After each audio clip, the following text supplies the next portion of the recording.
Okay, I got my 15 card PSA renewal sub back here, and although I was initially disappointed a little bit with some of the grades when they were revealed online, I have since come down from that a little bit because after scrutinizing them a little more, I could see why some of them did get the grades that they did. Before I sent them off, I just kind of, gave them a quick once over. Thought they looked pretty good, and that was that. So probably only the one I guess I'm most disappointed with, not coming back at 10, is this Judge from 2017.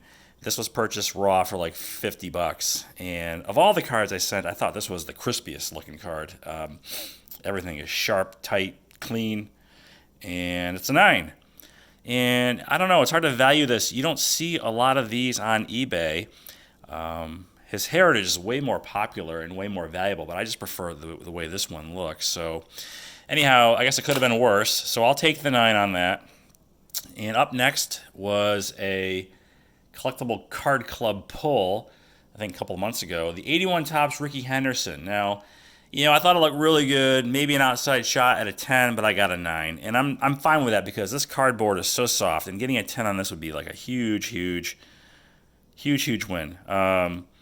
So I'll take the 9. I actually own this in a 10, so I was like, whatever. And by the way, I no longer am getting Collectible Card Club. I basically put my account on hiatus for the foreseeable future and putting my money towards other endeavors. It just got a whole bunch of comments that were building up, and I just was starting to be clutter, and I thought the value started to diminish a little bit, but it was fun. Opening packs while it lasted. Okay, so up next is one of 2 Bowman or Topps Chromes that I sent in, and these were purchased raw, and I'm fine with these grades, or this first grade on one of them. The Stanton Topps from 2010 got a 9, and this card could be had today, I think, on eBay for like $50-$60 in a 9. Because he basically didn't play this year, so all his values have declined. But I think it's a good buy. Now's the time to buy Stanton, assuming that these injuries he's been dealing with aren't going to be of the lingering, nagging type and keep him off the field, going forward. But I paid over $100 for this raw. I want to say it was like 120 something dollars, but this was last year, near the tail end of last season. But I'm happy with the 9 because with those cards, I guess they could be scratched and dented and dinged and what have you. And after I sent that and the Freeman off, I started second guessing myself, thinking, oh, geez, maybe those end up being like 8s. Why were they raw to begin with? Why weren't they already graded? But anyway, I was happy with the 9, at least on that one. Okay, up next is the first of 2 Ken Griffey Jr. 89 Donruss cards that I sent in. Real tough card to get. In a 10. So here's the first one. This is a 9. And I probably had about $60 into ripping Donruss wax that yielded 3 Griffies, and I sent in 2 that I thought were the best. And that was the first one. And the second one got the 10. The elusive 10. Real stoked to have this in a 10 slab because I have all his major rookie cards in a 10. And this is the only one I was lacking. And this one sells for like, nearly $400 now. I remember it seemed like yesterday you can pick this up for like $60-$70. So I don't know what happened. But anyway, I don't know the difference between this one or this one. They look exactly identical, but apparently this one's the gem. So I'll take it. All right, moving on. A card I bought raw 10 years ago, I think before before the season started. So probably spring of 2009. The CC Sabathia Topps traded rookie auto, and happy with a 9. And now looking it over, I realize it's off-centered top to bottom. At least it looks to me like. And maybe that's why I got a 9 and not a 10, the way it's centered top to bottom. Otherwise, it looks great. Real nice card. I think he will go to the Hall of Fame. And you don't see a lot of these on eBay either, at least not yet. So it's hard to value this card. I paid $1.25 for it. I do remember that. Raw, like I said, the better part of 10 years ago. So, okay, the Freddie Freeman 2009 Bowman Chrome. Again, another one that I sent in, purchased raw. I got a 9 on this one too. So happy with the Stanton and the Freeman coming back at least a 9. And this guy, no one talks about Freeman, but this guy has some serious numbers. I think I paid 140 for this card. I think in a 9 slab, it's not quite worth that. But whatever. Still a nice card to have. And this next card was sort of a filler. I was looking for, like, I think I got down to like 12 cards. I had to find like a few more to send in to make it 15 total. And I remembered I had purchased an 85 Donruss factory set maybe 15 years ago for like $35. Anyway, I went through that some time ago, and I pulled out like the Puckett and the Clemens, I think the Henderson, the Nolan Ryan. I looked at the Clemens and the Puckett. The Puckett was too off-center to send in, but I sent the Clemens in, and I got a 10 on it. So happy with this. This is my second 10 of the submission. And I actually own this in a 10 already. I bought it probably from 4 Sharp Corners maybe a couple of summers ago. I think I paid like $150 for it. I bought low.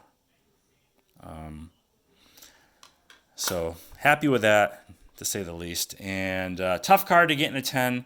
1990 Leaf Frank Thomas, and was not successful. I got a 9. I had a box break. In fact, I think I uploaded those old archive videos to this channel where I opened Series 1 and Series 2, and I believe I got 2 Thomases, and this was the better of the 2 from a centering standpoint. So I sent this one in, and I got the 9. Up next, another pack-pulled rookie card. This 93 Bowman Derek Jeter. I was really hoping this would get a 10, but then after looking it over in the slab, I realized why it probably got the 9. There is, and you probably can't see it, there's a little, almost like someone took a pen and made a little line there. Just a print defect or something going on the white border there. Otherwise, the card is definitely extra crispy, but a 9.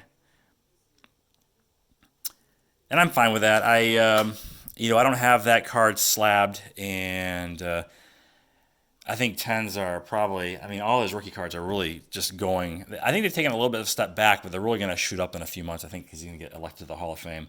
All right, so this next one was another one of those filler cards I was looking to fill out the sub with, and it's the 83 Topps Ryan Sandberg rookie, which I pulled from a vending box of all things. I'd say 20 years ago, and I got a 10. So that's huge because, this old Topps cardboard, I thought this card looked good. I figured, well, it'll probably end up being a 9. But I got the 10. So, really pleased with that. Who wouldn't be? It's one of the big 3 from that particular set. The other 2, Boggs and Gwynn, I have them in 9s. I bought them that way, slabbed already.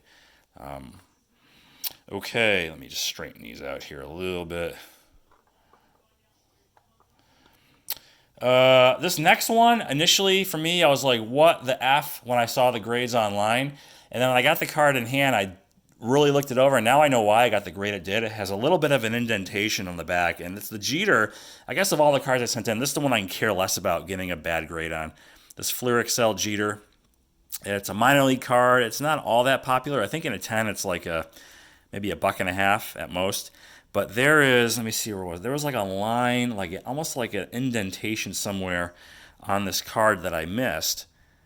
So I get it, and that must be why I got the 8.5. Now, I pulled 2 of these from that box I bought. Whenever that was, the other one was horribly off-centered. So I sent this looked great, But it's an 8.5, maybe a $15 card.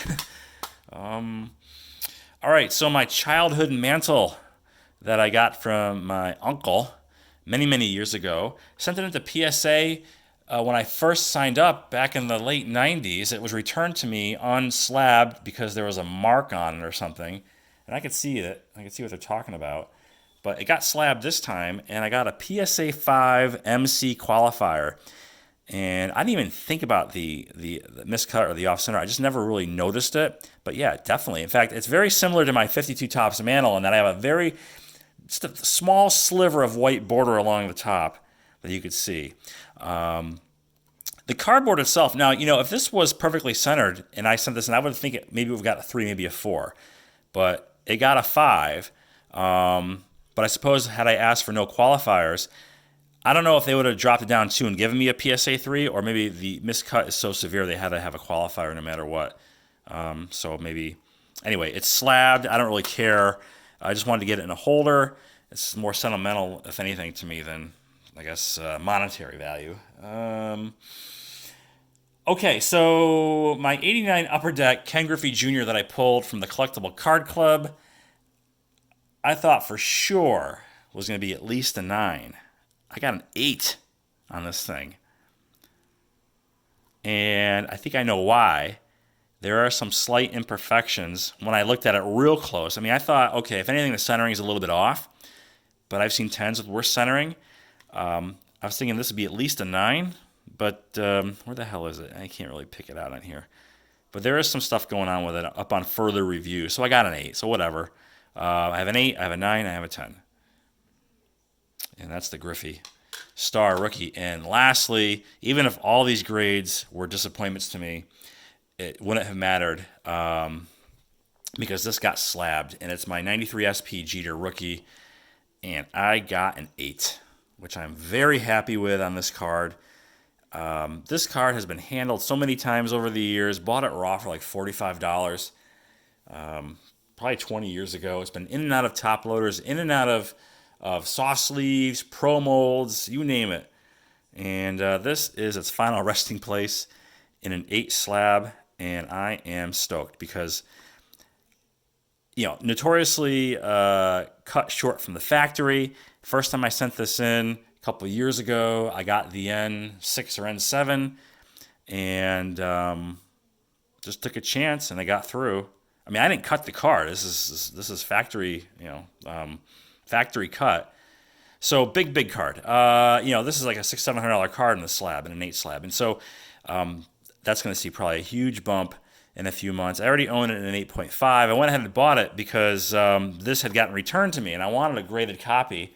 So now I have 2, and that's it. So there was the 15-card renewal sub to PSA. I got 3 10s, mostly 9s, couple of minor disappointments, and then the SP Jeter getting slabbed just trumps everything else.